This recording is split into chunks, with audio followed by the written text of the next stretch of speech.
Buenas tardes, mi nombre es Fernando del Solar. Bienvenidos a un nuevo evento del capítulo regional de la Acoustical Society, Spanish Speaking Acousticians de América. El día de hoy tenemos un destacado investigador, el doctor Jorge Arenas, que nos va a hablar sobre el ruido impulsivo. Voy a hacer una breve presentación del capítulo y cómo contactarse con nosotros. Ahora acá.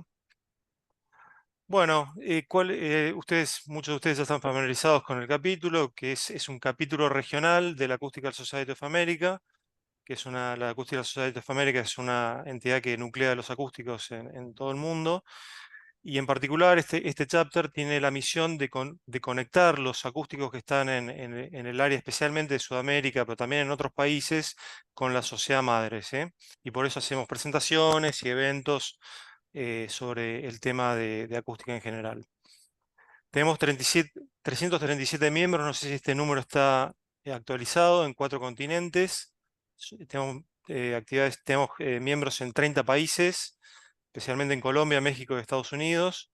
50 de esos miembros son miembros de la Acoustical Society of America y tenemos 14 áreas técnicas. Tratamos de tener una cierta diversidad en los temas que tratamos. Si bien hay una preponderancia a veces por la acústica arquitectónica, y 97 de nuestros miembros son estudiantes y le damos la bienvenida a todos los estudiantes que se quieran asociar o participar de este capítulo regional. ¿Cómo hacerse miembro? Es gratuito, tienen que entrar al link que está ahí. Y también, si quieren activamente participar en el capítulo y donar su tiempo y su esfuerzo, pueden participar en la junta directiva. Es un cargo ad honorem y que requiere cierto tiempo y dedicación, pero bueno, digamos, estamos siempre abiertos para que nuevas personas puedan participar de este capítulo y su organización. Después, para unirse a la Acústica Society of America hay varias opciones. Hay una opción bastante nueva que es el CE Associate, que es para países en desarrollo. Todos los países de Latinoamérica se consideran en desarrollo y que tiene un precio reducido de $50 por año. Después los estudiantes que puedan demostrar que están estudiando, tienen una categoría especial por un precio de $50 por año pueden ser miembros de la Acoustical Society of America. Full member, muchas veces es necesario para participar en otras, ser full member es necesario para participar en ciertas actividades de la sociedad, de la Acoustical Society y también en otras sociedades como el National Council of Acoustical Consultants. Eso tiene todos los beneficios de la membresía y cuesta $150 por año. Después hay otra categoría que es Associate, que tiene los mismos beneficios que un Full Member, pero sin derecho a voto en las elecciones de la sociedad. Esta es nuestra junta directiva. Tenemos estudiantes, tenemos gente más experimentada, gente que recién empieza con la profesión, y como dije, estamos abiertos para que participe el que tiene ganas de participar y poner su trabajo. Estas son nuestras redes para contactarse con nosotros. Y quería hacer hincapié en este evento que va a ocurrir mañana en Lima, en Perú, que es el evento que tiene que ver con el Día Internacional del Conocimiento de los Problemas del Ruido, la sigla es INAD. Va a ocurrir mañana en Perú, en una universidad que tiene sede en Los Olivos, y está organizado por el Instituto de Acústica y Vibroacústica de Perú y la Dirección General de la universidad, que desconozco, la Universidad César Vallejo, en la sede de Olivos. Abajo está el link para tener más información sobre este congreso. Yo después en el chat lo voy a poner para que todos tengan acceso. Bueno, el día de hoy tenemos un invitado muy especial, que es el doctor Jorge Arenas, de la Universidad Austral de Chile, y va a hacer una presentación sobre el ruido impulsivo y su potencial riesgo auditivo. Puedo escribir un poco el largo currículum del doctor Arenas. Es ingeniero, empezó su carrera de, como ellos lo llaman, pregrado, me acabo de enterar, como ingeniero acústico civil, creo que es el título que tienen, y magisterio en física por la Universidad Austral de Chile. Y después hizo su doctorado en ingeniería mecánica en la Universidad Auburn de Estados Unidos, que entiendo que trabó una relación muy fructífera con el doctor Malcolm Crocker. Y Es titular del Instituto de Acústica de Chile, Fellow del Instituto Internacional de Acústica y Vibración, International Institute of Sound and Vibration. También adquirió experiencia profesional en el Instituto de Acústica SCIC, que no sé qué es la sigla, en Madrid, en España, y en el Institute for Sound and Vibration de la Universidad de Southampton en el Reino Unido. Tiene más de 150 publicaciones en revistas y actas de congreso y es autor de 4 libros. Se ha desempeñado como presidente del International Institute of Acoustics and Vibration y es actualmente editor en jefe del International Journal of Acoustics and Vibration. Es vicepresidente del ICA, que es esa institución internacional, que es International Commission on Acoustics, que hace esos congresos cada 3 años, que son internacionales, son muy, muy importantes. Y es editor asociado de la revista Applied Acoustics de Elsevier, que es un journal muy importante también. También tiene una pata en la industria, es asesor científico de la empresa KFB Acoustics en Polonia. Y actualmente es director del comité científico del próximo Congreso Iberoamericano de Acústica, la FIA 2024, que va a ocurrir en diciembre en Santiago de Chile. Para los que seguimos al doctor Arena en las redes, notamos que él constantemente está divulgando puestos de trabajo, posibilidades de doctorados, de especializaciones para todo el mundo. Y la verdad que es algo que yo quiero destacar porque en el ambiente científico no es siempre la regla eso. Es algo muy generoso por parte del doctor Arenas y los que lo seguimos en redes sabemos que eso es así. Así que bueno, los dejo con el orador y bueno, después habrá una ronda de preguntas. Pueden poner sus preguntas en el chat y ya los dejo con el orador de hoy. Gracias. Eh, ¿Me escuchan bien, cierto, Fernando? Sí, perfecto. Perfecto. Bueno, primero que nada, muchas gracias a Fernando, Brian, por la invitación y al capítulo Spanish Speaking Acousticians in the Americas por ofrecer este espacio para los acústicos iberoamericanos para poder presentar las investigaciones que estamos haciendo y obviamente de una manera no solo de unir a los acústicos iberoamericanos, sino que también una forma de poder difundir la ciencia que hacemos en nuestros países. Voy a compartir la pantalla ahora. Espero que lo estén viendo ahí, ¿sí? Se ve perfecto. Perfecto. Ok, bueno, cuando me propusieron presentar algo de lo que podría ser interesante para el capítulo, pensé en varios temas, pero últimamente hemos estado con un grupo de acá de la Universidad Austral del Instituto de Acústica en Valdivia trabajando en este tema específico que es el ruido impulsivo. Así que preparé esta presentación a modo de tratar de dar una introducción al tema. Sé que no en muchas partes los acústicos están relacionados con el ruido ocupacional. En mi país, se lo comentaba Fernando hace poco, es una fuente laboral bastante importante para los ingenieros acústicos, ya que el ruido ocupacional tiende a ser uno de las cosas más problemáticas y que involucran la salud pública y que además poseen un potencial riesgo de pérdida auditiva. Así que voy a hacer una presentación entonces sobre esto. Y bueno, estos van a ser los contenidos de presentación. Voy a intentar ajustarme a un tiempo de 45 minutos, así en algún momento podría ir un poquitito rápido. Voy a estar bien rápido con los conceptos más generales y tratar de enfocarme más en las cosas específicas. Primero, una breve introducción del tema, luego hablar de qué es lo que es ruido ocupacional. Voy a discutir algo sobre la mecánica del oído humano, que es bien importante para entender y contextualizar el tema que vamos a discutir.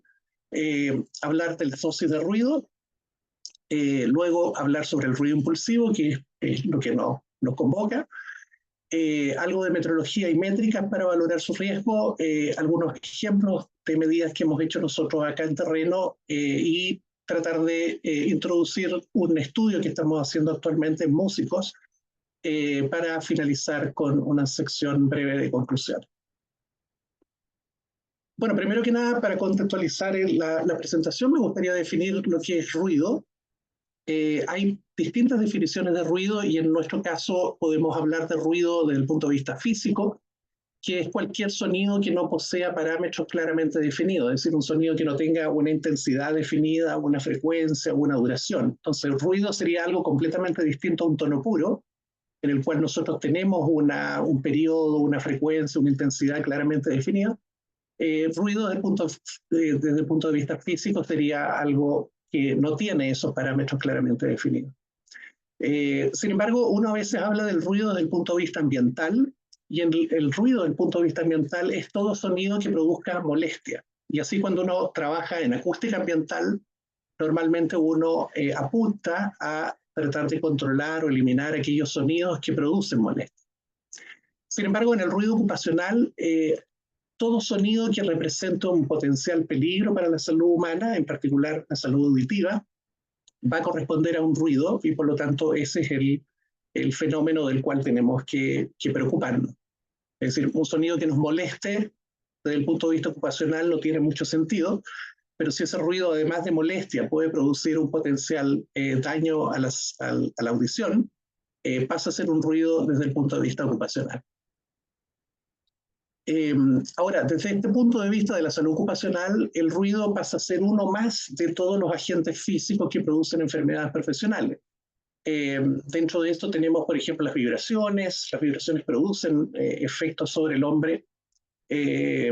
Tenemos el fenómeno de las radiaciones, las temperaturas, la iluminación, y uno de esos agentes físicos es el ruido y que normalmente se considera dentro de los estándares o regulaciones laborales en la gran mayoría de los países en el mundo. Ahora, el oído es un órgano realmente maravilloso desde el punto de vista no solo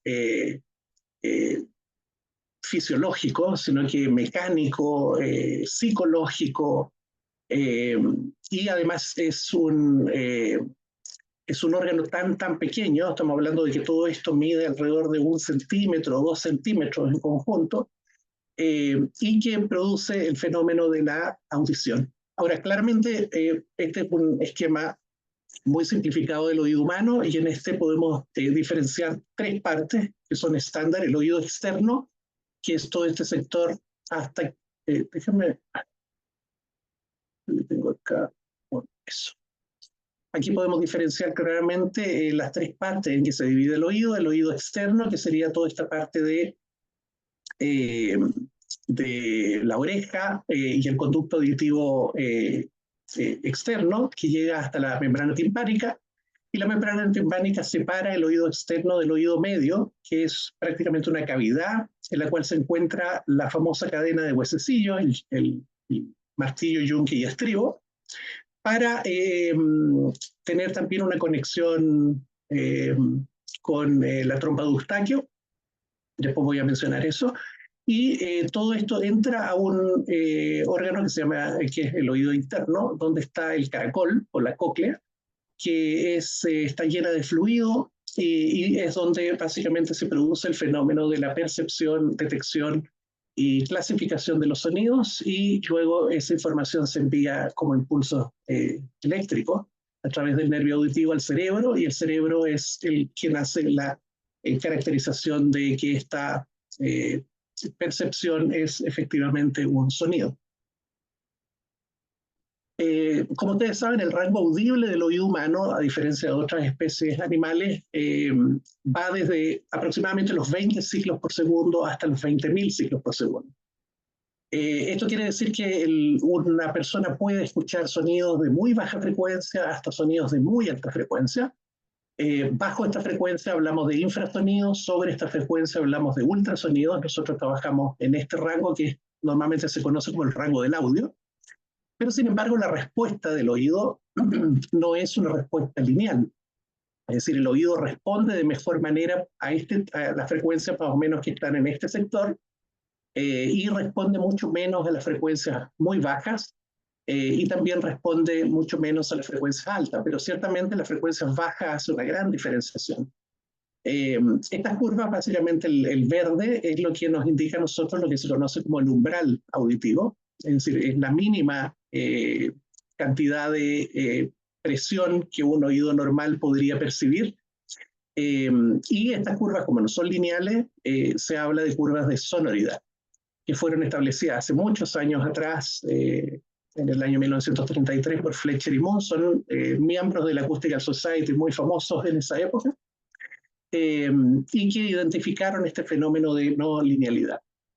Ahora, la curva que representa los 40 ciclos por segundo, perdón, los 40 decibeles de presión, equivale más o menos a la curva de ponderación A de los sonómetros, y todas estas curvas se han hecho esencialmente en base a este tipo de curva. ¿Sí? Por lo tanto, por eso se dice que la ponderación A de una presión sonora es la que representa de mejor manera la respuesta que tendría el oído. Además, otro fenómeno interesante es que vemos que el oído evolutivamente ha ido cambiando a través de los siglos para llegar a ser más sensible en esta zona. Y es fundamentalmente porque el rango de la voz humana se encuentra precisamente en este rango de frecuencia. Y como el oído también juega un papel fundamental en el fenómeno de la comunicación, el oído ha ido evolucionando para poder ser más sensible en aquellas frecuencias donde tenemos el rango de la voz humana. Un dato interesante es que si nosotros consideramos el conducto auditivo externo como un tubo, un resonador de cuarto de onda, esto más o menos equivale a la frecuencia de 4000 Hz, que es donde el oído humano tiene su mayor sensibilidad. Así que ya aquí podemos apreciar el primer fenómeno acústico involucrado dentro del oído humano. Ahora bien, si nosotros nos vamos al oído medio, que tiene un aspecto bien importante, podemos apreciar de que esta cavidad, donde están la cadena de huesecillos, está conectada con el medio ambiente a través de lo que se conoce como la trompa de Eustaquio, que forma una conexión membranosa entre la cavidad nasofaringea y el oído medio, y básicamente sirve para que uno pueda hacer un proceso de ecualización de presiones.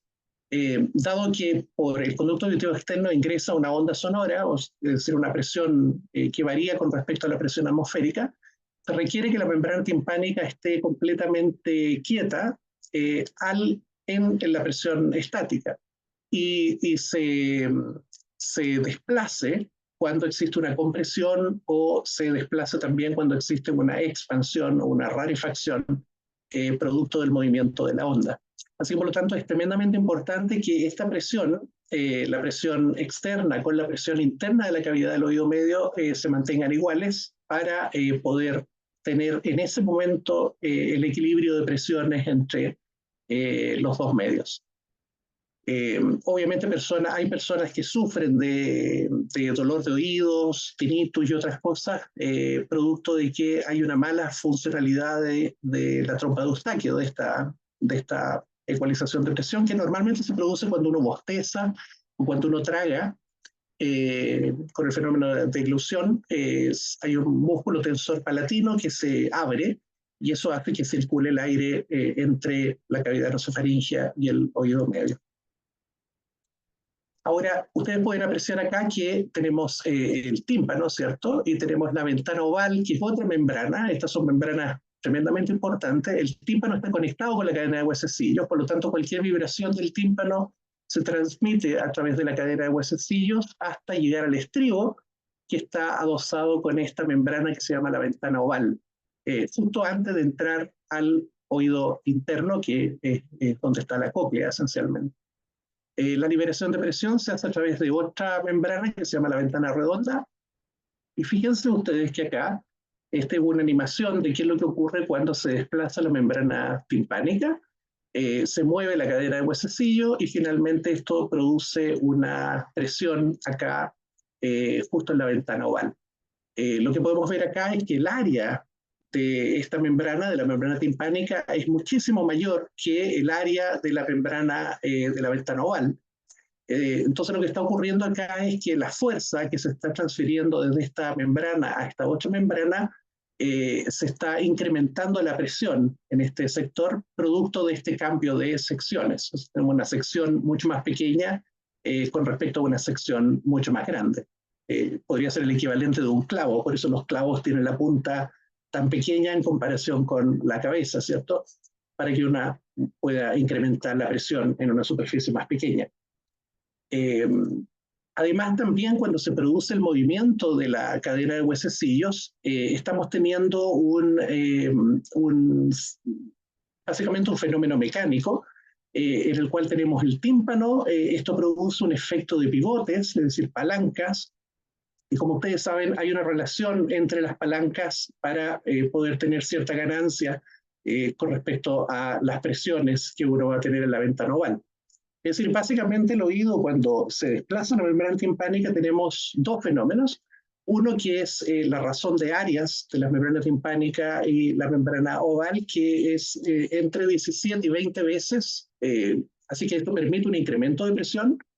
Y además el sistema de pivote, este movimiento mecánico de la cadena de huesecillos, produce una ganancia mecánica de aproximadamente 1,3 a 1,4 veces. Estos dos mecanismos producen una ganancia que va entre los 25 y los 27 decibeles. Y esto es sumamente interesante porque más adelante les voy a mencionar, tal vez esto ustedes lo saben, pero dentro de la cóclea todo está lleno de fluido. Y acá tenemos aire, por lo tanto hay una onda que va a pasar desde un medio aéreo a un medio fluido. Y cuando pasamos una onda del medio aéreo al medio fluido, se produce una pérdida de alrededor de 30 decibeles. Eso es normal. Por lo tanto, el oído está diseñado de tal manera que pueda compensar esa pérdida de pasar de un medio aéreo a un medio fluido a través de estos mecanismos de razón de áreas y además del sistema de pivote de la cadena de huesecillos. Si cualquiera de estas cosas falla, nosotros hablamos de una hipoacusia, o sea, una pérdida de la audición del tipo conducción.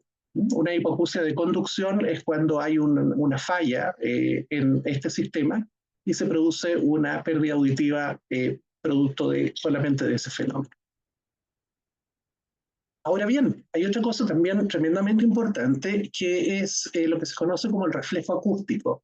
La cadena de huesecillos está prácticamente montada en el aire dentro de la cavidad del oído medio y está sostenida por varios músculos. Uno de ellos es el músculo estapendiano, que está muy cerca del estribo.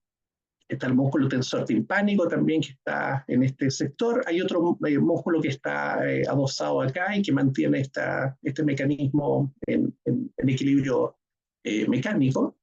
Y resulta que cuando un ruido supera aproximadamente los 70 a 100 decibeles, se produce una tensión de estos músculos, tanto del estapendiano como timpánico, que hace que el oído se proteja, se autoproteja. Eso hace que esta tensión disminuya la transmisión de ruido al oído interno en aproximadamente 15 decibeles. Y esto es un fenómeno tremendamente importante para lo que vamos a hablar ahora. Primero que nada, porque este reflejo toma alrededor de 150 milisegundos para actuar, es decir, el cerebro se demora aproximadamente 150 milisegundos para enviar la información a estos músculos para que se tensen, y por lo tanto cualquier ruido de este tipo obviamente va a ser un problema, porque uno de los problemas del ruido impulsivo es su corta duración. Y si un ruido impulsivo tiene una muy corta duración, que sea menor, por ejemplo, que los 150 milisegundos que demora en actuar el reflejo acústico, obviamente ese sonido de alta intensidad y baja duración va a pasar directamente al oído interno sin poder ser autoprotegido por este reflejo acústico. Ahora bien, si nosotros hacemos un corte transversal de la cóclea, nosotros nos vamos a dar cuenta que la cóclea está dividida en varias escalas, en varios espacios. Hay dos escalas, la escala vestibular y la escala timpánica, donde en estas escalas lo que nosotros tenemos es un fluido que se llama perilinfa, que es un fluido rico en iones sodio y es muy pobre en iones potasio. Y por otro lado tenemos una escala que se llama la escala media, que está lleno de otro tipo de fluido que se llama endolinfa, y la endolinfa contiene muchos iones potasio y pocos iones sodio. Ahora, estas dos escalas están unidas en un fondo de saco que se llama el heliotrema o el ápex, y tiene una importancia vital en el fenómeno de percepción auditiva. Fíjense que acá están las escalas identificadas en la cóclea. La cóclea obviamente es un sistema que está enrollado en sí misma, ¿cierto?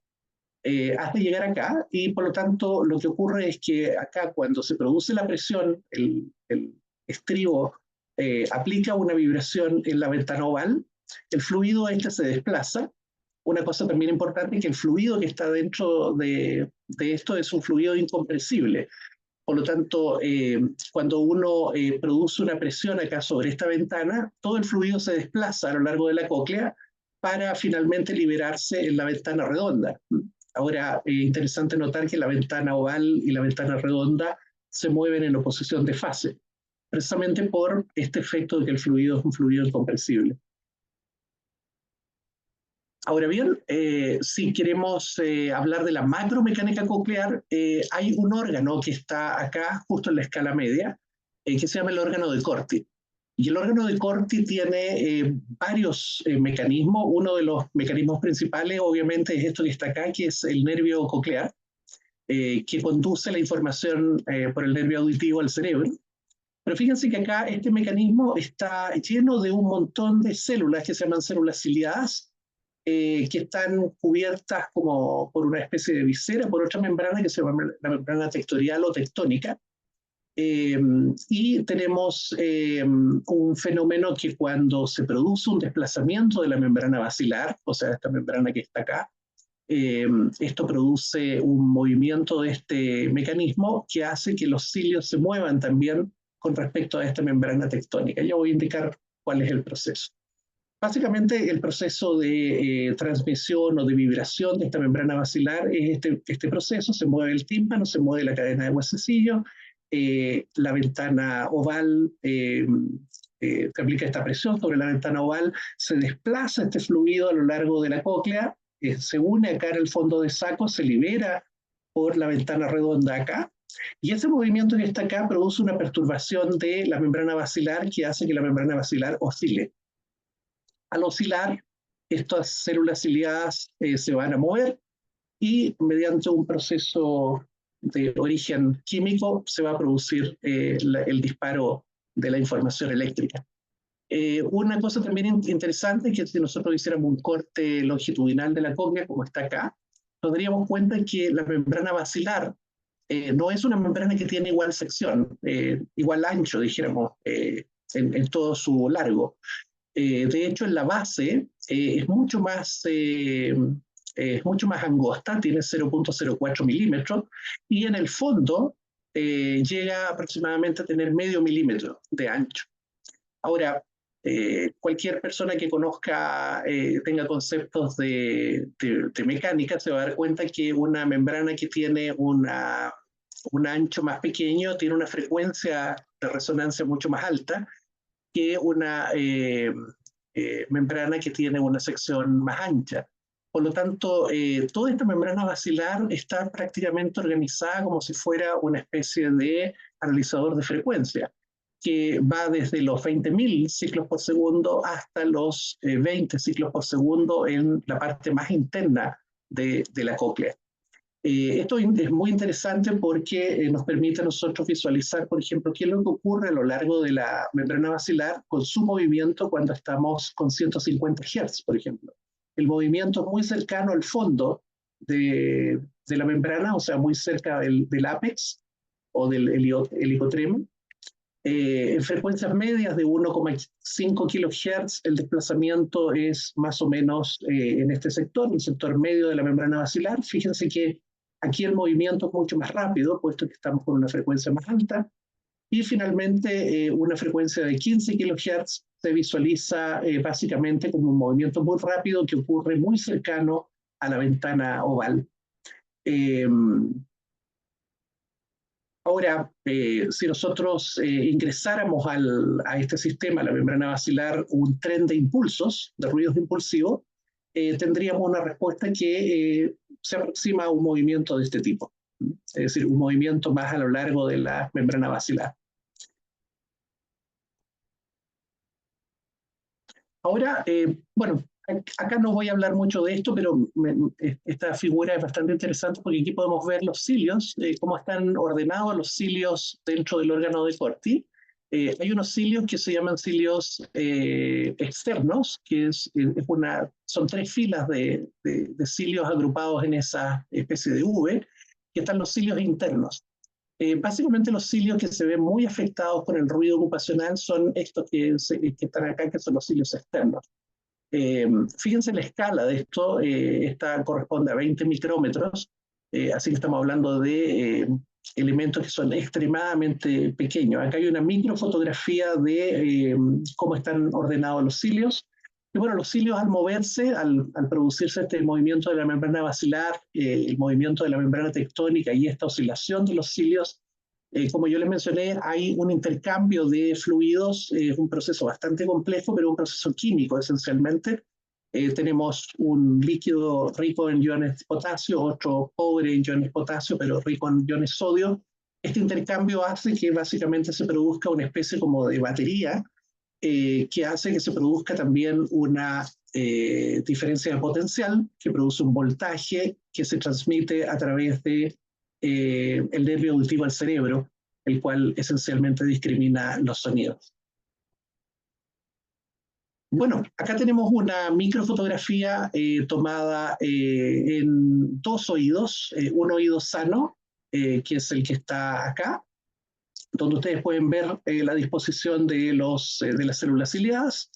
Y fíjense, en esta fotografía a la derecha es un oído dañado, un oído que ha sido expuesto a altos niveles de ruido por un tiempo prolongado, y donde podemos ver que estas células ciliadas pasan a ser reemplazadas por tejido cicatrizal, y obviamente pierden su funcionalidad y producen una sordera que se llama hipoacusia neurosensorial, que es una condición irrecuperable. Es decir, una pérdida auditiva de este tipo no se puede recuperar por medios tan sencillos. Así que esto básicamente es lo que nosotros tenemos que evitar cuando estudiamos ruido ocupacional. Ahora, hablemos un poquitito de la prevención de la pérdida auditiva. La prevención de la pérdida auditiva se origina específicamente en el año 1969 en Estados Unidos, cuando se hace la revisión del acta Walsh-Healy, que era aplicable a industrias con contratos federales mayores a $10.000 por año en esa época. Es decir, cualquier industria que tenga contratos federales mayores a $10.000 por año tenía que hacer un programa de prevención de la pérdida auditiva en sus trabajadores. Esto en 1971 se extiende a todas las industrias con una ley que se llama la OSHA, que es la Occupational Safety and Health Act, que sin duda fue la primera normativa o regulación que se hizo en el mundo para prevenir las pérdidas auditivas. Después de ese año, muchas otras naciones comenzaron a adoptar estas normativas o normativas similares que se basaban en eso, y que están esencialmente basadas en los conceptos del nivel de ruido permitido y además un factor Q que se llama el factor de intercambio. Actualmente la mayoría de los países han adoptado un PNL, un nivel de ruido permitido igual a 85 decibeles, y un Q, factor Q de intercambio igual a 3. Aunque igual quedan países, Estados Unidos es uno de ellos, con un nivel máximo permitido de 90 decibeles, pero con un Q igual a 5. ¿Qué indica esto? Bueno, en esta figura podemos a lo mejor apreciar mejor la idea, el concepto. El concepto implica que un nivel de ruido permitido es aquel nivel que produce cierta energía que, si nosotros lo consideramos en una jornada laboral de 8 horas, es el máximo nivel acumulado que una persona puede tener. Ahora, el factor Q de intercambio implica cuántos decibeles uno podría incrementar si es que disminuye el tiempo de exposición a la mitad. Por ejemplo, en un país que tenga una normativa con 85 decibeles, esa persona podría estar sometida a 85 decibeles durante una jornada de 8 horas, pero podría estar sometido a 85 más el Q, que son 3, o sea, a 88, en un periodo de 4 horas. Y así sucesivamente podríamos llegar a 91 en 2 horas, etcétera, etcétera. Esto se basa en una hipótesis, que es la hipótesis de igualdad de energía, eh, que implica que ambos estados, dijéramos, 85 en 8 horas y 88 en 4 horas, equivalen a una dosis de ruido del 100%. Y cualquier trabajador expuesto a una dosis mayor tendría que necesariamente tener alguna medida de control de ruido. Ahora bien, acá hay otro esquema para poder entender mejor este proceso. Si nosotros tenemos 85 decibeles en un cartel del CDC de Estados Unidos, podemos, y de la NIOSH, podemos apreciar que 85 decibeles son representados en esta cantidad. Eso es lo que podría ser expuesto un trabajador en 8 horas, pero podría estar 88 en 4, podría estar 91, o sea, 3 más en 2 horas, hasta llegar a un límite, por ejemplo, de 106 dBA, todo esto ponderado en A, 106 decibeles A, en 3.75 minutos de exposición. Es decir, podemos tener niveles de exposición más altos, pero obviamente tenemos que reducir el tiempo de exposición. Ahora, ¿cómo se mide esto en la práctica? La verdad que normalmente se hace a través de un instrumento que se llama el dosímetro.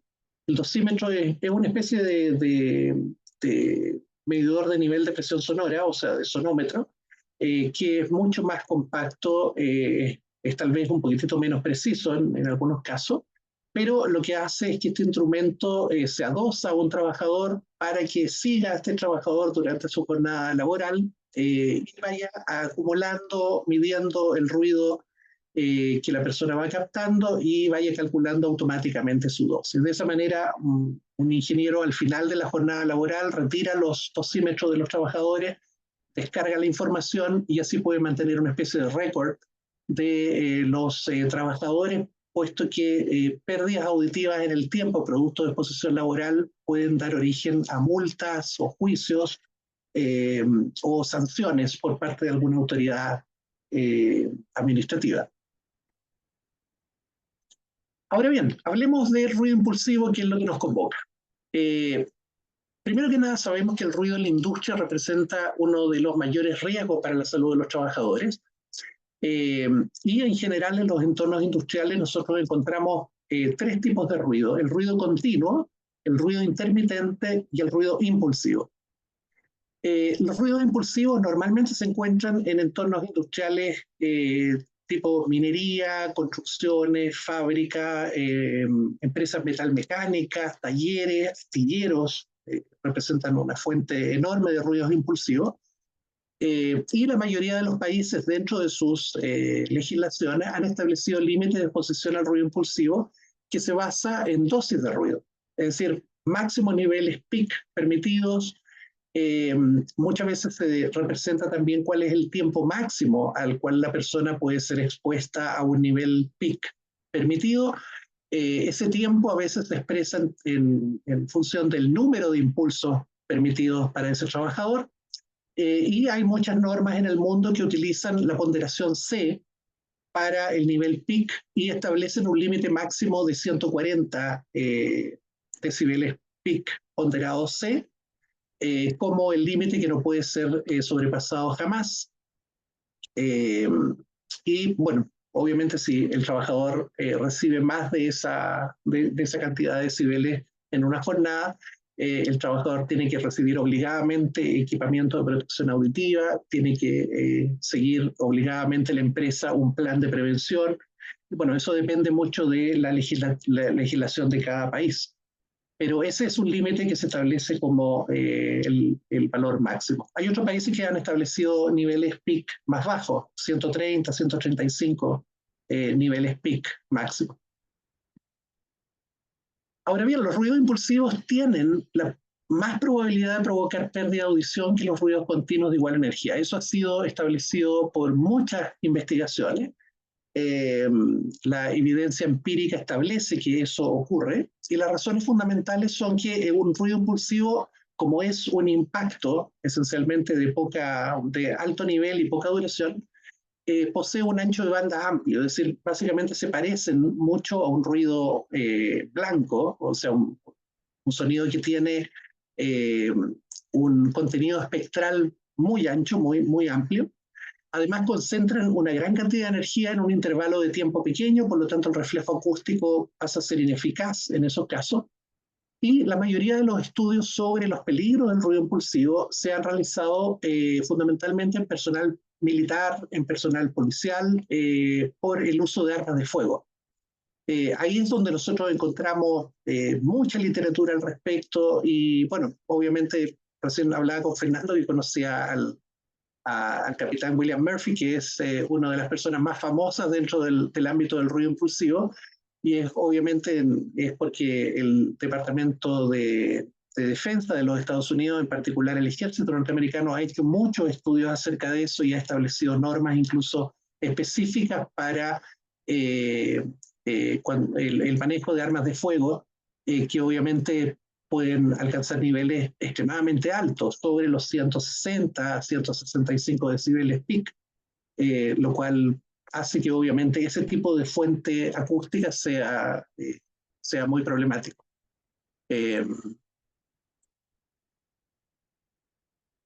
Perdón, tenía acá un mensaje de Fernando, ¿no? Ok. Bueno, una cosa importante es, nosotros estamos midiendo correctamente el ruido impulsivo. Bueno, los sonómetros y dosímetros estándar se sabe que poseen limitaciones metrológicas, sobre todo porque subestiman los niveles máximos de presión sonora, lo cual puede producir conclusiones inexactas sobre la exposición a este tipo de ruido. Como estos ruidos duran tan poco, y se sabe también que uno, para poder caracterizar este tipo de ruido impulsivo, uno tiene que saber exactamente el comportamiento en el tiempo de este impulso, para poder efectivamente analizar con detalle esta firma acústica en el tiempo. Nosotros requerimos una muy alta frecuencia de muestreo, requerimos también un muy amplio rango dinámico de los micrófonos que se emplean y además una respuesta muy amplia en frecuencia. La mayoría de los sonómetros, los dosímetros, tienen micrófonos que tienen un rango dinámico que llega solamente hasta los 140 decibeles. Por lo tanto, sobre ese nivel, la gente de audio dice que se clipea, se produce un recorte de la onda, por lo tanto se distorsiona completamente la información, y información muy detallada, temporal, no la podemos tener con una frecuencia de muestreo de 44.1 kHz, por ejemplo. Necesitamos frecuencia de muestreo muchísimo más alta.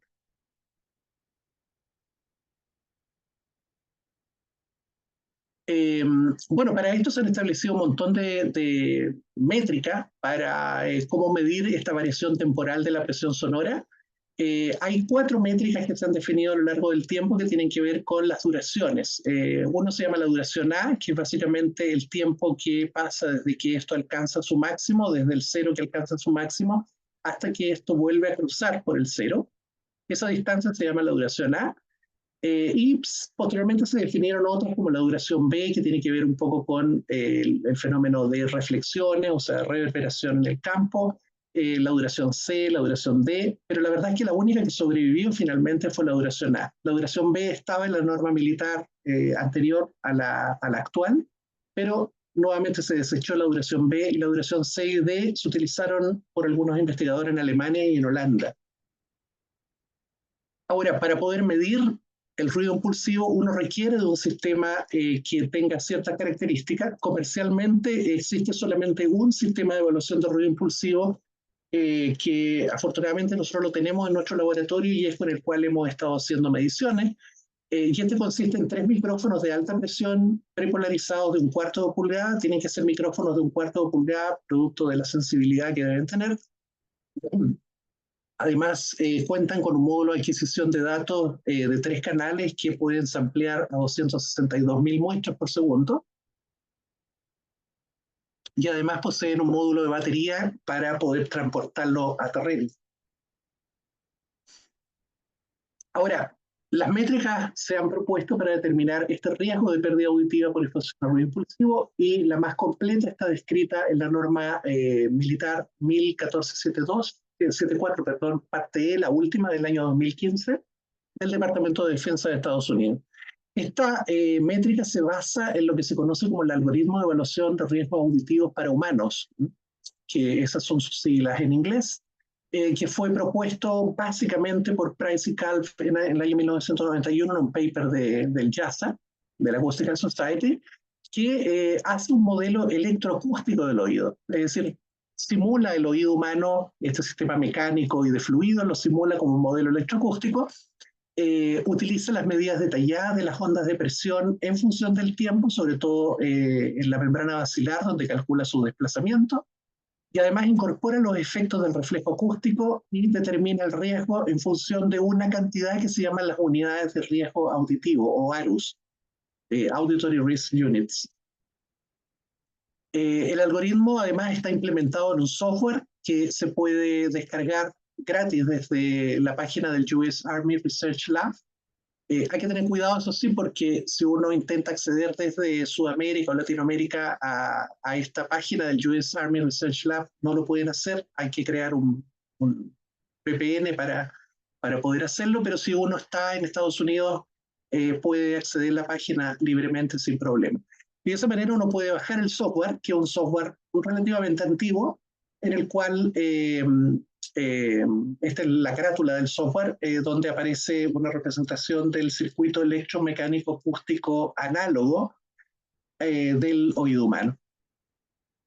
Ahora, otra cosa interesante es que la última versión de este software incorpora un módulo para protectores auditivos, por lo tanto uno puede calcular efectivamente cuál es la atenuación suministrada por distintos tipos de protectores auditivos, y el software esencialmente agrega un circuito electromecánico acústico análogo de cada protector auditivo.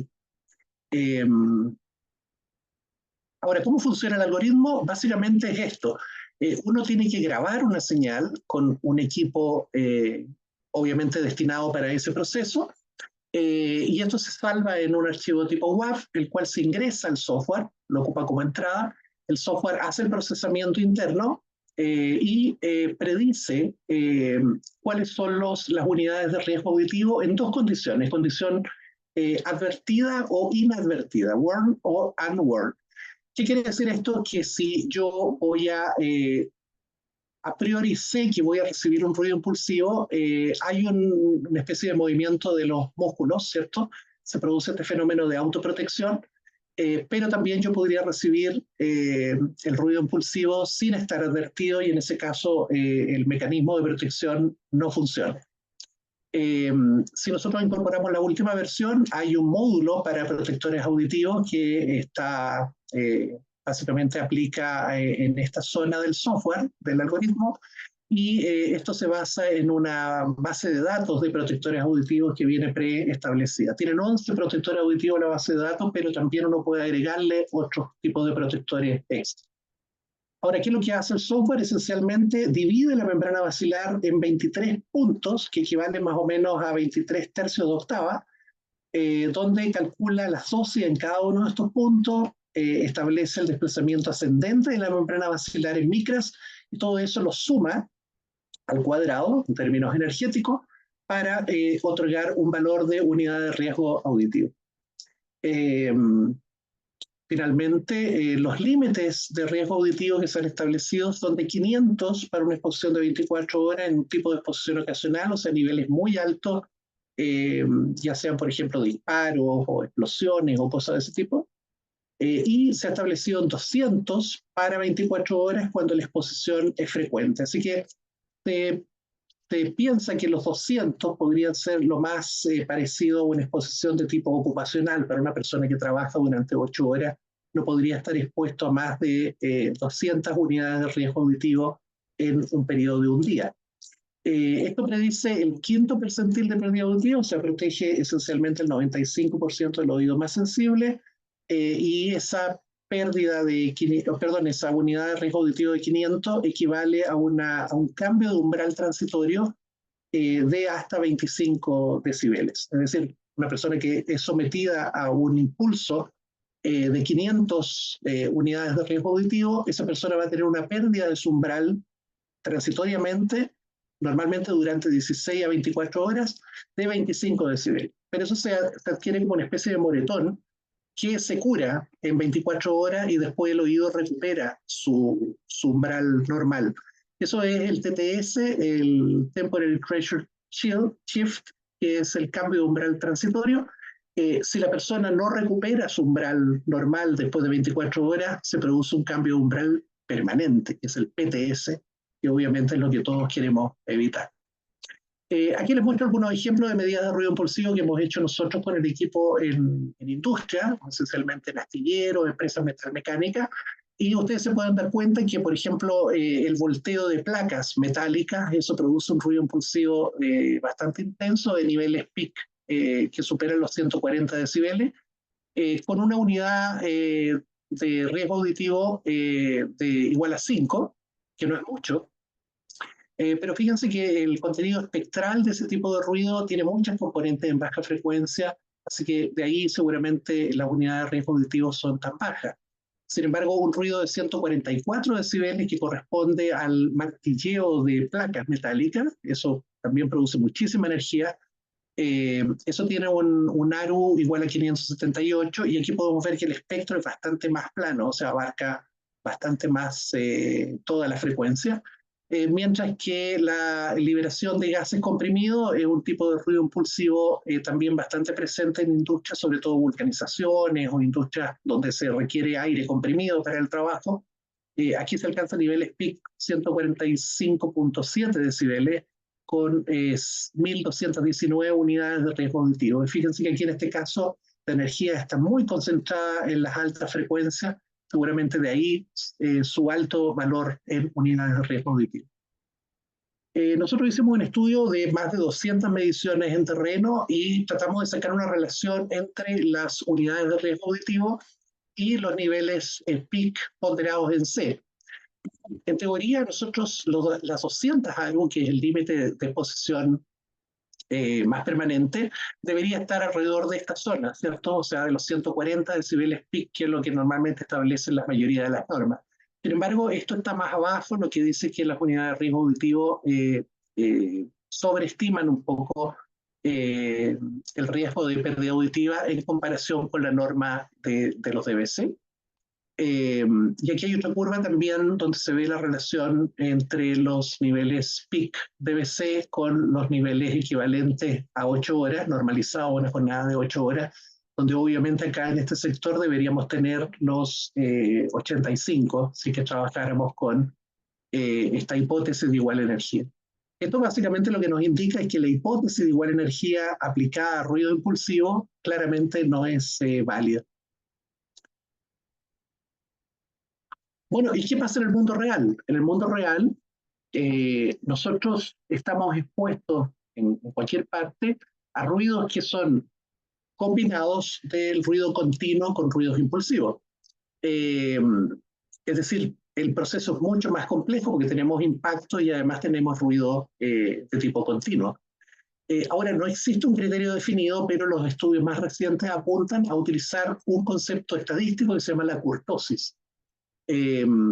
Ahí escribí mal la kurtosis, en español es con una C, en inglés con K, pero se establece como una métrica apropiada definida de esta manera, es decir, calcular la kurtosis estadísticamente es bastante directo, y esencialmente lo que representa es esto que está acá. Acá nosotros tenemos un ruido que se llama ruido gaussiano, o sea, un ruido cuya distribución de amplitud de probabilidad tiende a una campana de Gauss, esencialmente una distribución normal. Pero a medida que nosotros a un ruido gaussiano le comenzamos a incluir ruido impulsivo, lo que va ocurriendo es que la campana de Gauss se va deformando y nos va dando un valor de kurtosis más alto. La kurtosis para un ruido gaussiano, o sea, un ruido que tiene una distribución normal, es en teoría exactamente igual a 3. Así que cualquier valor de kurtosis por sobre 3 indica que hay mayor presencia de ruido impulsivo. Lo cual nos da a nosotros una herramienta interesante para poder estudiar si es que esto podría servir como una métrica para poder efectivamente verificar si es que la persona está dispuesta a mayor o menor riesgo auditivo. Bueno, los estudios recientes en poblaciones, sobre todo de trabajadores chinos, han demostrado que los ruidos no gaussianos, o sea, los ruidos que contienen impulsos, producen mayor pérdida auditiva que los ruidos gaussianos, o sea, que los ruidos blanco o rosa, o exposiciones de ese tipo. Además, los ruidos con altos valores de kurtosis producen mayor daño auditivo en frecuencias altas, sobre los 1000 Hz. Este estudio es bien interesante. Obviamente estos estudios están hechos en oídos animales, en chinchilla. Olvidé mencionar que el algoritmo de pérdida auditiva del Departamento de Defensa de Estados Unidos está basado en un modelo de oído de gato. Así que todos estos modelos, obviamente por razones éticas, se han hecho normalmente estos estudios en animales. Pero de todas maneras esto nos permite a nosotros extrapolar el efecto que podrían tener los seres humanos. Fíjense que acá hay una descripción de los niveles de kurtosis y ellos lo que hicieron fue hacer una exposición de ruido no gaussiano a chinchillas con distintos valores de kurtosis y después midieron el porcentaje promedio de pérdida de estos cilios, de estas células ciliadas, en esos tres grupos expuestos a ruido no gaussiano de 97 decibeles de presión sonora, pero con kurtosis igual a 25, 50 y 100. Y aquí podemos apreciar que en el caso de la kurtosis igual 3, o sea, del ruido gaussiano, podemos apreciar de que no hay mayor incremento de pérdida de células ciliadas de lo que realmente se conoce, o sea, un 20% solamente en todo el rango de frecuencia, pero acá podemos apreciar que en este rango de frecuencia, a medida que se incrementa el nivel de kurtosis, vamos teniendo mayor porcentaje de pérdida promedio de cilios en los grupos estudiados. Hasta llegar, por ejemplo, en una kurtosis sobre 100, tenemos un porcentaje de sobre 80% en 4000 Hz de pérdida de cilio. Si lo comparamos con una kurtosis igual a 3, que es el ruido normal, claramente la presencia de ruido impulsivo produce mucho mayor daño que un ruido gaussiano. Bueno, se han propuesto dos modelos de métricas que corrigen por el valor de kurtosis, es decir, analizamos los datos y podemos corregir los valores para poder incluir el efecto de los ruidos impulsivos. Y estos son dos métricas, que es el CNX, el valor corregido de la exposición acumulada de ruido, que tiene algo interesante porque nos permite a nosotros extrapolar el efecto que tendría el ruido laboral en trabajadores a lo largo de los años. Fíjense que acá beta es la kurtosis, este es el nivel equivalente de 8 horas y este término que está acá es básicamente lo que se corrige. Para el caso de un beta igual 3, o sea, un ruido gaussiano, este término que está acá de corrección nos da 0. Perdón, este término nos da 1 y sumamos solamente el logaritmo de t, donde t es la duración de la exposición en años. Y finalmente está este modelo que es el nivel equivalente de ruido corregido, que nos dice a nosotros que si nosotros en un ruido no gaussiano medimos su nivel equivalente ponderado en A, tenemos que corregir a partir de esta ecuación que está acá. En esta ecuación que está acá nos permite a nosotros, por ejemplo, si es que beta fuera igual 3, este término se cancela y nos queda que la corrección es nula.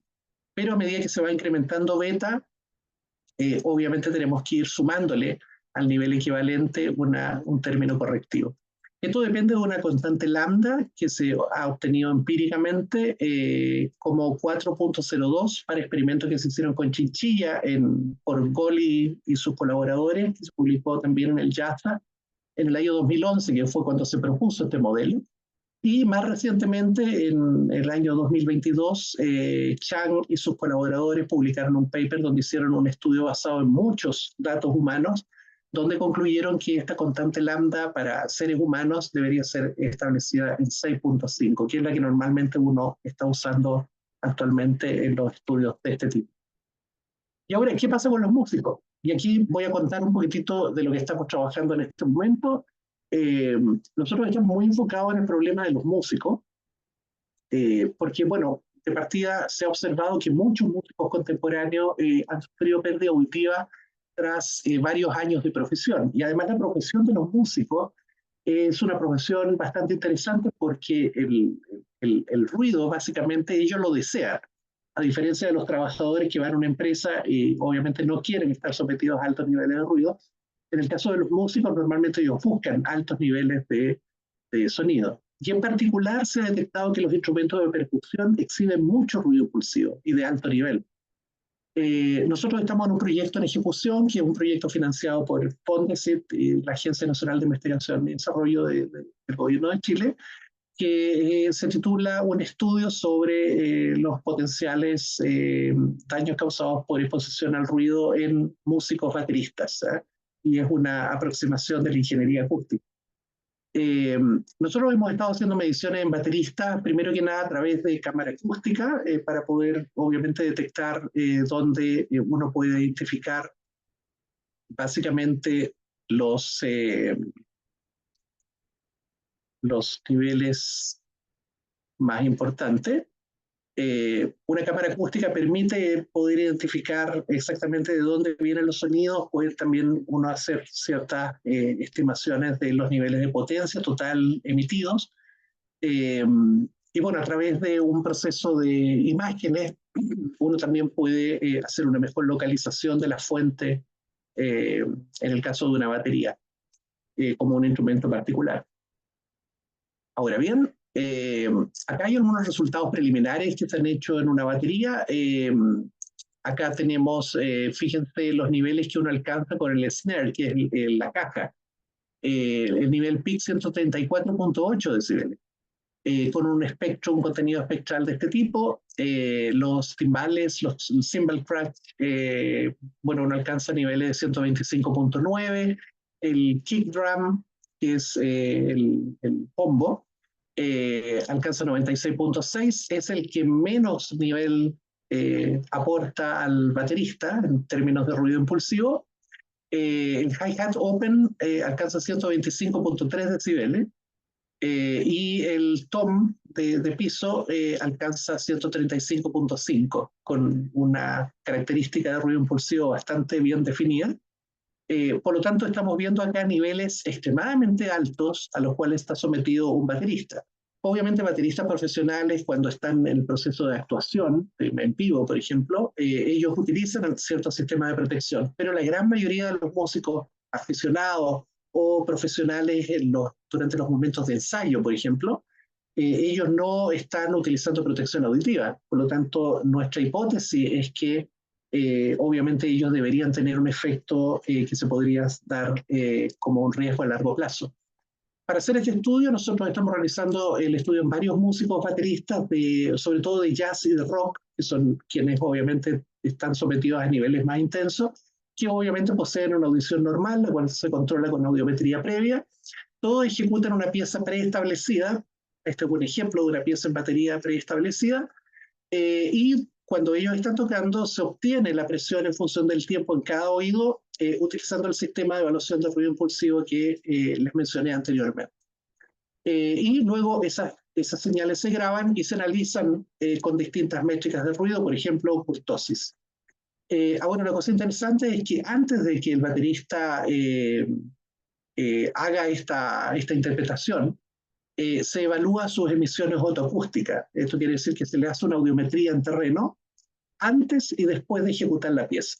De esa manera se comparan los potenciales cambios de umbral transitorio y se correlacionan también los resultados con las métricas obtenidas.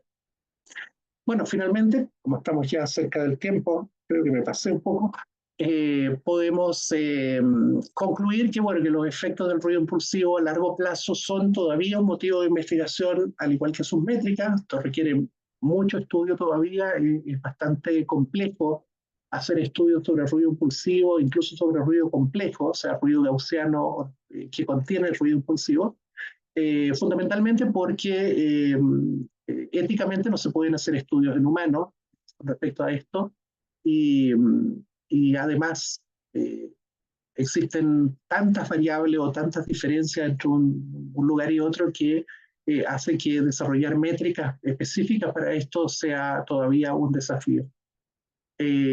Aunque la mayoría de los estudios abordaron ruidos de armas de fuego, como les mencioné, estos niveles de ruido impulsivo en otros ambientes laborales también podrían ser muy severos para la salud auditiva, el caso de las empresas metalmecánicas o astilleros.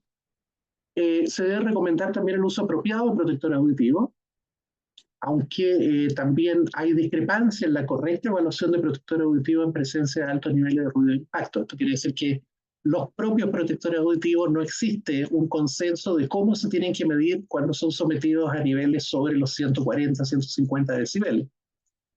Sobre todo porque la respuesta de los protectores no es lineal también.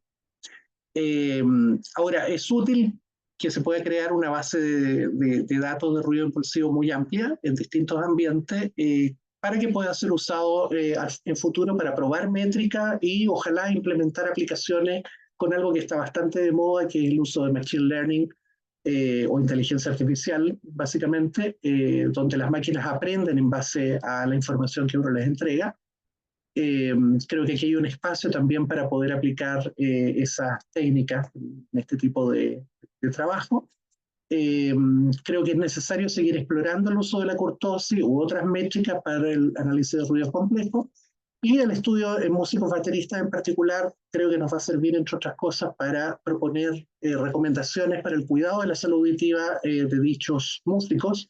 Y esa información también eventualmente podría extrapolarse a trabajadores de otro tipo de industria.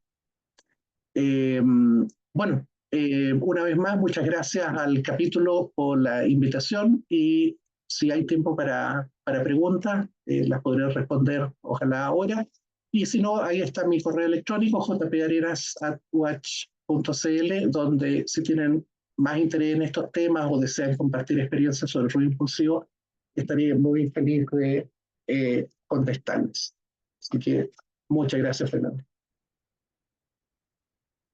Bueno, doctora Arenas, muchas gracias por su excelente presentación. Disculpa, Fernando, ¿dejo de compartir? Sí, sería quizás para que estemos Perfecto. tranquilos. Brian, ¿viste alguna pregunta en el Q&A, en el chat? A ver.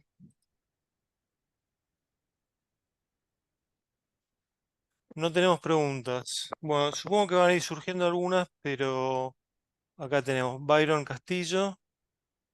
Dice buenas tardes.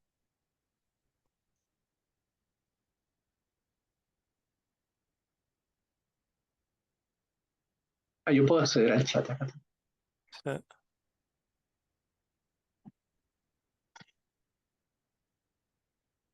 El que está tipeando.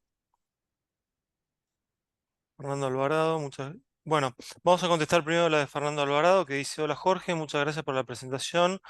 Una consulta, ya que los DBA están asociados con la respuesta al oído de 40 Fons, N nivel de presión sonora muy bajo, ¿no se ha considerado propuesto variar el descriptor asociado a las evaluaciones de exposición ocupacional al ruido, ya que los niveles considerados como riesgo para condiciones estables, fluctuantes e impulsivas superan ampliamente esto? Saludos.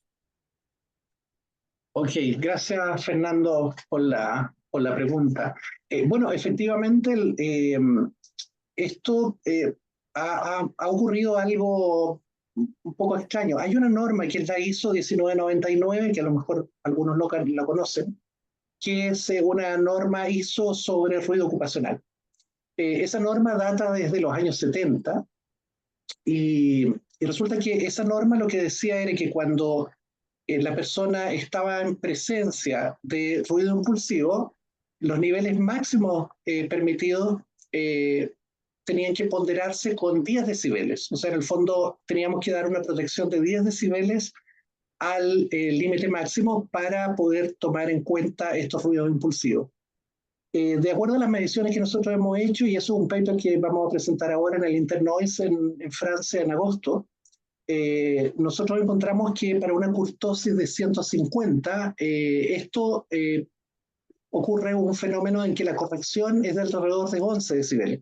O sea, eso se adapta muy bien con lo que establecía la ISO 1999 en su versión del año 71, me parece que es la versión original. Así que se protegía, se incrementaba en el fondo 10 decibeles para tomar en cuenta este efecto de los ruidos impulsivos. Sin embargo, después eso se cambió en una siguiente versión y se bajó a 5 decibeles. Y en la última versión, nadie sabe cómo, se sacó eso y no hay ninguna explicación técnica de por qué se hizo. Así que evidentemente sí, habría que considerar incrementar este límite cuando uno tiene presencia de ruido impulsivo, porque sabemos que produce mayor riesgo auditivo, así que hay que considerarlo de esa manera. Pero la verdad es que siempre acá hay una punta porque si tú bajas los niveles permitidos, obviamente tienes que hacer más medidas de control y eso tiene un costo económico para las empresas. Alice Suter, que es una persona que trabajó en la OCHA original y con la que estuve asociado hace varios años atrás con algunos trabajos, eh, Alice comentaba que uno de los problemas ha sido precisamente la reticencia por parte de las industrias de poder bajar los niveles permitidos, porque eso tiene un costo económico y es una de las razones por las cuales Estados Unidos, la OCHA sigue con un nivel de 90 decibeles, a diferencia del resto del mundo que está con 85. Así que no sé si habré contestado a la pregunta adecuadamente.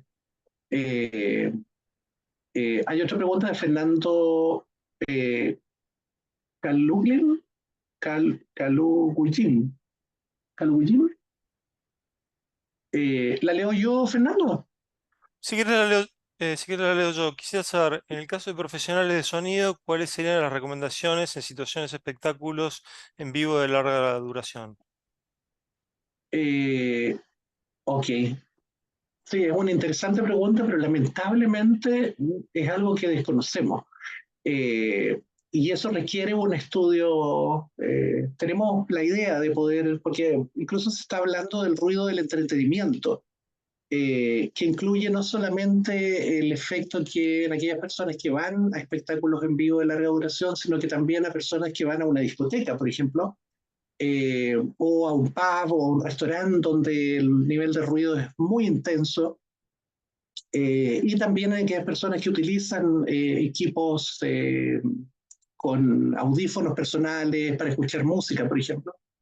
Eh, Ese ruido se llama el ruido de entretenimiento y es tremendamente difícil de tratar porque es un ruido que las personas desean.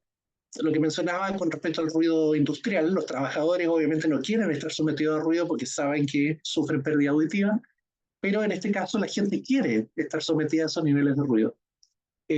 Pero hay un colega mío en el instituto que ha hecho mediciones en espectáculos en vivo de larga duración donde los niveles son extremadamente altos, eso supera básicamente la dosis del 100%.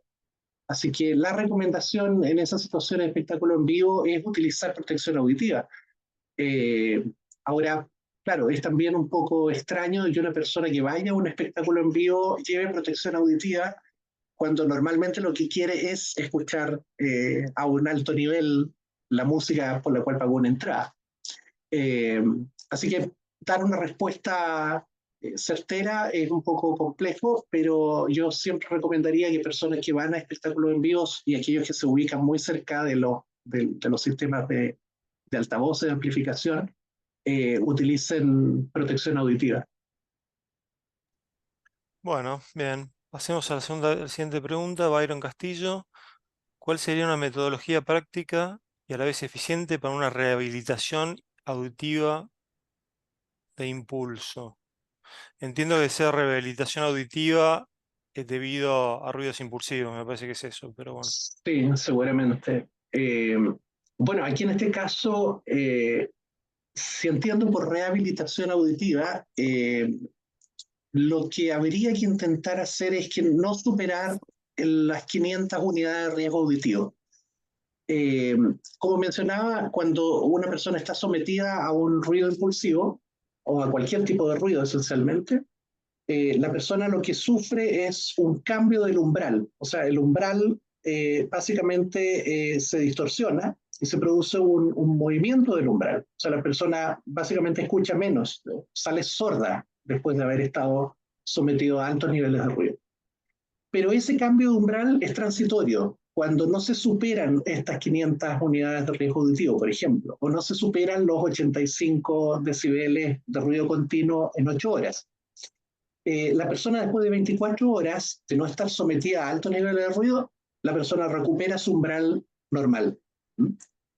Cuando uno supera ese nivel, el cambio de umbral no se recupera. y se produce lo que se denomina un cambio de umbral permanente.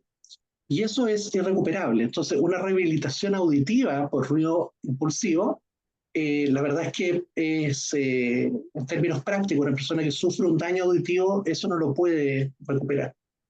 Eh, Ahora también depende de cada persona. El organismo tampoco reacciona de la misma manera. Se sabe que hay oídos que son más sensibles que otros, y se habla de personas más sensibles, pero el ARU, la unidad de riesgo auditivo, cubre el 95% de los oídos más sensibles, o sea, hasta el quintil del 95%. Entonces, en teoría protege la mayor parte de los oídos, están protegidos por esa norma, pero eventualmente hay un 5% que podría no estar protegido. Eh, pero sí hay que tener mucho cuidado con estos ruidos impulsivos porque eventualmente pueden producir sordera. Y unos estudios que he leído por ahí en trabajadores chinos dicen que esto se acelera en los 10 primeros años de laborales. O sea, los 10 primeros años de trabajo, la persona incrementa su pérdida auditiva más rápido. Eh, Ahora, como dato anecdótico, los estudios epidemiológicos que se han hecho, la gran mayoría se han basado en estudios chinos, porque China recién impuso normas de uso de protectores auditivos en el año 2012. Por lo tanto, toda la información que tenemos de los estudios que se hacían en China desde el 2012 hacia atrás son estudios que se hicieron con trabajadores que no estaban ocupando protección auditiva obligatoriamente. Los estudios en Estados Unidos y en el mundo occidental son bastante menos confiables porque como hubo normas adoptadas durante ese periodo, los trabajadores comenzaron a usar protección auditiva. Entonces los datos se ven falseados porque hay uso de protección auditiva entre medio y eso cambió el estudio epidemiológico. Pero en China existen muchas bases de datos que se pueden usar y es lo que han estado usando mayormente. Por eso la gran mayoría de los trabajos que hay sobre curtosis son de grupos de investigación chinos, con los cuales está cooperando William Murphy, Alice Suter y otros más de Estados Unidos. Bien, tenemos otra pregunta que es: ¿qué tipo de protección auditiva resulta más efectiva para el ruido de impulso o de qué depende la efectividad? Yo quisiera, porque tenía una pregunta que me parece que se conecta con esta, que es que me acuerdo que William Murphy nos dijo que los protectores auditivos pasivos que se colocan en los trabajadores a veces son los menos efectivos y han generado una campaña que se llama Buy Quiet en Estados Unidos, que uno puede, que las marcas de máquinas herramientas y máquinas fabriles publican el nivel de potencia sonora que genera cada máquina. Entonces, el usuario, el dueño de la fábrica puede elegir máquinas que sean más silenciosas, porque él me dijo que los protectores auditivos normales, pasivos, que utilizan los trabajadores son el método menos efectivo es un método bastante poco eficiente para mejorar la salud, ¿no?, auditiva. Sí. Una buena observación, Fernando, y además con eso respondemos a José Manuel Palazuelos. Eh, el uso de los protectores auditivos tiene dos problemas. Uno, que los trabajadores normalmente tienden a usarlos de collar. O sea, llega un momento en el que simplemente dejan de usarlo porque les molesta, porque transpiran, porque son incómodos, porque no se pueden comunicar con el resto, tienen problemas para recibir información. Entonces, normalmente el uso de protector auditivo es la última medida que un ingeniero acústico debería ocupar para hacer un control de ruido en una industria, por ejemplo, para tratar ruido ocupacional, precisamente por estos efectos. Lo otro es que para el ruido impulsivo, los protectores auditivos no responden linealmente, es decir, un protector auditivo puede ser un muy buen protector para protegerte hasta los 90 decibeles, pero para 100 o 120 decibeles ese protector auditivo ya no tiene la misma performance. Ese es el gran problema que existen con los protectores auditivos. Ahora, hay protectores auditivos también que son mucho más caros y más difíciles de usar en la industria, que son protectores de tipo activo, que son aquellos que traen un sistema electrónico y que permiten que las personas con alto nivel de ruido de fondo puedan comunicarse, por ejemplo. Eso es típico en los pilotos de avión, en los pilotos de helicópteros. Ellos utilizan ese tipo de equipamiento. Y la evaluación de esos protectores también es más compleja. Ahora, ¿qué tipo de protección auditiva resulta más efectiva para un ruido impulsivo? Yo recomendaría utilizar protección doble, que es lo que normalmente se recomienda en estos casos, es decir, utilizar plugs, esos insertos, y además un protector circunmaural bien colocado. Y hacer el seguimiento al trabajador para que efectivamente ocupe su equipo de protección auditiva. Los estudios en China indican que los trabajadores chinos que están sometidos a niveles de ruido bajo 95 dBA, básicamente no utilizan el protector auditivo. O sea, están recibiendo una dosis increíble de ruido, pero ellos se ponen protector auditivo cuando superan los 95 decibeles, básicamente. Así que yo recomendaría esencialmente eso. Ahora, hay formas de poder calcular exactamente la protección auditiva con el algoritmo de los militares, siempre que uno tenga los datos del protector auditivo, para poder incorporarlos dentro de la modelación. Entonces, de esa manera uno puede saber cuál es el grado de efectividad exacto que tiene un protector auditivo que está diseñado para ruido impulsivo, que no son todos. Bueno, tenemos otra pregunta de César Ponce. Buenas tardes, gran charla. Yo tengo una pregunta algo fuera del tema principal, pero sigue tratándose de ruido impulsivo. ¿Cómo podría grabar con precisión el ruido impulsivo de un arma? Es decir, conseguir un registro sonoro fiel del espectro del arma sabiendo las dificultades que conlleva por tema de presión sonora, etcétera.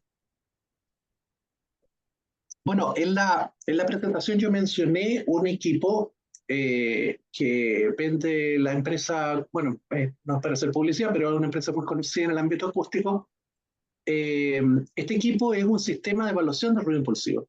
Y este sistema adquiere señales a sobre 260 mil muestras por segundo, lo cual permite obtener toda la firma acústica del sonido, la grabación exacta para poder calcular la duración A, la duración B y todos los parámetros que uno quiere.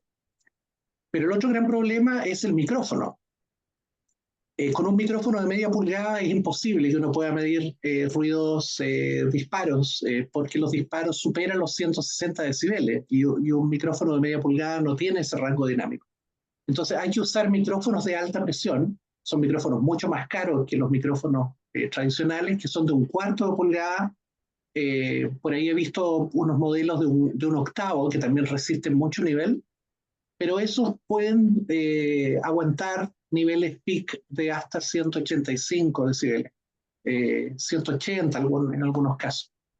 Esa es la única manera en la cual uno pudiera grabar, hacer el registro sonoro fiel del espectro del arma, utilizando un equipo de estas características, que por lo demás son bastante caros, digamos, porque cualquier equipo que tenga una frecuencia de muestreo sobre 200 kilohertz es un equipo que resulta ser caro, además que requiere normalmente al menos 2 canales, uno para cada oído, porque si quieres hacer una buena evaluación tienes que hacer la evaluación en ambos oídos simultáneamente. La cabeza humana produce cierta distorsión de los campos acústicos, entonces no es lo mismo que el sonido te llegue perpendicular al oído o que te llegue de frente o te llegue por detrás. Eso también hay que considerar cuando uno hace las estimaciones. Pero yo diría que esa es la única manera que existe en este momento de poder hacer ese tipo de medición. Tal vez con una buena tarjeta conversor análoga digital, con una alta resolución en bits y con los micrófonos de presión adecuados, tal vez uno podría hacer un sistema para poder registrar fielmente el espectro de un arma de fuego. Pero eso tiene un costo bastante más alto que los equipos tradicionales. Los sonómetros tradicionales el límite máximo que aguantan son 140 decibeles, por lo tanto no. Y la frecuencia de muestreo son 44 kHz. Eso es muy poco. Bueno, tenemos otra pregunta de Alejandro Gómez. Hola, profe, ¿qué tal? Excelente presentación. En la legislación chilena, la definición de ruido impulsivo es aquel ruido que presenta impulsos de energía acústica de duración inferior a un segundo a intervalos superiores a un segundo. Según su criterio y estudios desarrollados, ¿esta definición sería correcta o debería efectuarse una corrección? No es una pregunta. Eh, sí, muy interesante tu pregunta, Alejandro. Precisamente el trabajo que estamos haciendo para el Congreso del Internoise, estamos haciendo una comparación con la norma chilena. El problema es que la norma chilena se basa en, porque en tu pregunta decías que es aquel ruido que representa impulso de energía acústica de duración inferior a un segundo, pero siempre y cuando esos sean hasta 140 dBc. 140 dBc no puede superar un segundo de duración. Pero sin embargo tú puedes tener niveles 3 decibeles menores y puedes duplicar los segundos. Por lo tanto, la norma chilena se basa en la hipótesis de igual energía, lo cual está siendo ya demostrado por la evidencia que no es una hipótesis válida para el ruido impulsivo. Y además es muy difícil de trabajarlo en la práctica, porque cuando tú vas a medir ruido impulsivo, normalmente tú estás sometido a otro tipo de ruido. O sea, tienes el ruido impulsivo que quieres grabar, que quieres analizar, pero además tienes un ruido de fondo, que a veces es muy grande. Por lo tanto, lo que tú tienes finalmente no es un ruido impulsivo puro, sino que tienes un ruido no gaussiano, que deberías analizarlo tal vez a través de la kurtosis, por ejemplo. Así que yo tengo mis dudas con respecto a esto, a pesar de que hay otros países que utilizan normas muy similares a la chilena y en lugar de ocupar el segundo, lo que dicen es que no puede haber más de un impulso en un segundo y así van determinando números de impulso, que es muy equivalente a la norma de duración de impulso. Entonces la norma chilena dice que si tú recibes un impulso de 140 decibeles ponderados en C, si tú tienes uno de 140, eso puede estar expuesto un segundo a ese ruido impulsivo, que muchas veces dura menos de un segundo, y eso sería todo lo que puede estar expuesto durante el día. Obviamente sin protección auditiva. Eh, pero, por ejemplo, de 137 podría estar 2 segundos. Entonces ya está aplicando la hipótesis de igual energía, que aparentemente el ruido impulsivo no es correcta. Así que yo creo que tarde o temprano vamos a tener que mejorar ese criterio. La gran mayoría de las personas que trabajan en esta área no se preocupan mucho del ruido impulsivo en las industrias y muchas veces se está evaluando mal también. Además que se pueden superar los 140, pero yo he visto por ahí algunos dosímetros en el mercado que aguantan hasta 135. Tienen un rango dinámico de 135 decibeles. Entonces, básicamente nunca vas a poder medir los 140. Entonces ya ese es vuestro error meteorológico. Así que eso es lo que podría decir respecto a la pregunta de Alejandro. Un abrazo, Alejandro. Bueno, tenemos acá una última pregunta que es anónima. Y dice, gracias a los pasos agigantados en tecnología sobre el cuerpo humano, en un futuro cercano aumentará la probabilidad de curar un 80% de la audición en los humanos, como con el cáncer en un futuro. Eh, bueno, no soy un especialista, obviamente, en medicina, pero sí he visto algunas conferencias y charlas. Precisamente el año pasado me tocó ir a una conferencia en Argentina, donde hubo unos especialistas en cirugía coclear que hicieron una presentación de cómo se hacía un implante coclear. Y la verdad es que es increíble, o sea, el sistema que utilizan, cómo introducen los electrodos dentro del fluido para conectarse con el nervio auditivo, con microcirugía, porque estamos hablando de cosas que no se pueden ver a la vista normal, hay que hacerlo todo con microscopio. Eh, yo creo que tarde o temprano, evidentemente, vamos a llegar tal vez a poder recuperar la audición en los seres humanos. Estas hipoacusias neurosensoriales, que son las más complejas, las hipoacusias de conducción son más fáciles de corregir con implantes o con con otro tipo de excitación, por ejemplo, excitación a través del hueso. Entonces se insertan en el mastoide, se insertan especie de shakers que lo que hacen es ingresar vibración al sistema para que esto produzca, se detecte esta vibración por el sistema coclear. La cóclea está inserta, está metida dentro del hueso, en la cabeza. Por eso también estas cirugías son bastante complejas de hacer. Hay que entrar al hueso, hacer perforaciones, hay que ingresar los electrodos, es realmente un trabajo de joyería lo que se hace, lo que hacen los cirujanos especialistas en eso. En Argentina hay un cirujano experto en implantes cocleares que debe ser de los mejores de Sudamérica, me imagino. Eh, Así que sí, o sea, todo lo que se está trabajando actualmente, los desarrollos tecnológicos, todos los avances científicos, creo que finalmente nos podrían llevar a eso, pero falta mucho camino por recorrer y yo recomendaría que en el transcurso de esto utilicemos protección auditiva, evitemos los sitios ruidosos y cuidemos nuestra audición, porque en muchos casos es irrecuperable. Y además que las personas sordas sufren muchísimo, hay un sufrimiento extremo, porque cuando una persona pierde la comunicación con el resto, comienza a sufrir mucho. Y yo lo he visto en personas que pierden la audición e incluso sufren maltrato. Es normal que uno vaya perdiendo la audición a lo largo de los años porque hay una cosa que eh, es una hipoacusia por la edad. Todos vamos perdiendo audición a lo largo de los años. Eh, y claro, hay muchas personas que llegan a alta edad donde tienen que utilizar algún aparato de ayuda auditiva, algún audífono, que eso ayuda simplemente para mejorar los umbrales auditivos. Pero ya cuando la persona tiene daño a nivel interno, por ejemplo, ya ahí la cosa se empieza a poner más compleja de resolver.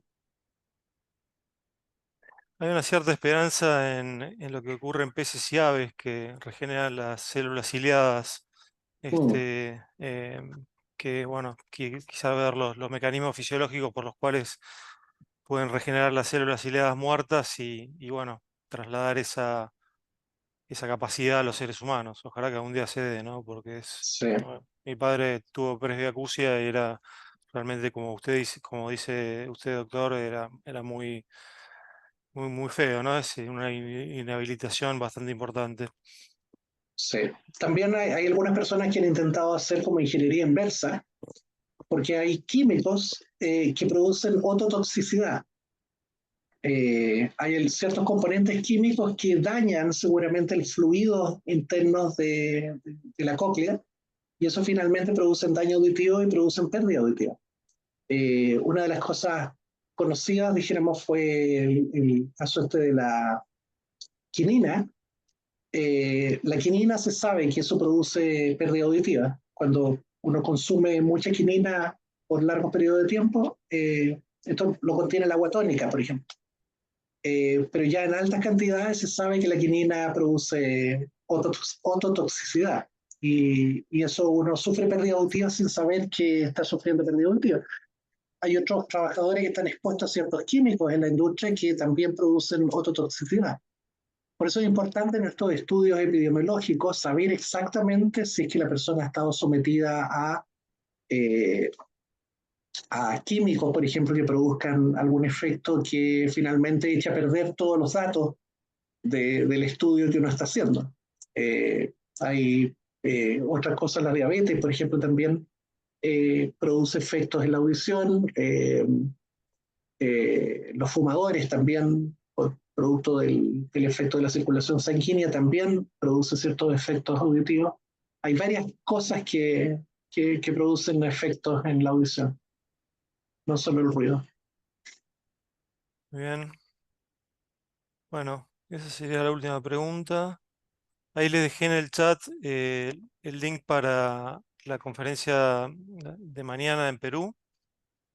Y Vale. bueno, bueno, agradecerle mucho al doctor Arenas por su excelente presentación y la predisposición de contestar todas estas preguntas y estar a nuestra disposición. Sabemos que su tiempo vale mucho. Y bueno, no, para los que puedan asistir, nos estaremos viendo en el la FIA, la conferencia de la Federación Iberoamericana de Acústica en Santiago, que está en diciembre, que también paso un poco la información. En Chile, en Santiago de Chile va a ser. Y bueno, muchas gracias, doctor Arenas, y vamos a cerrar la sesión acá. Muchas gracias. Pues muchas gracias a ustedes y para las personas que estén interesadas en el Congreso FIA pueden ir a www.fia2024.cl y ahí van a encontrar toda la información para asistir al Congreso, las fechas, los lugares, el hotel, etcétera, y también para poder enviar resúmenes de trabajo, que obviamente hay muchas sesiones técnicas, muchas áreas para poder contribuir. Así que espero verlos a todos en persona en diciembre, si es posible. Y bueno, un abrazo a todos los acústicos iberoamericanos de habla hispana que se pueden haber unido a esta presentación. Muy bien. Bueno, hasta luego. Adiós, adiós.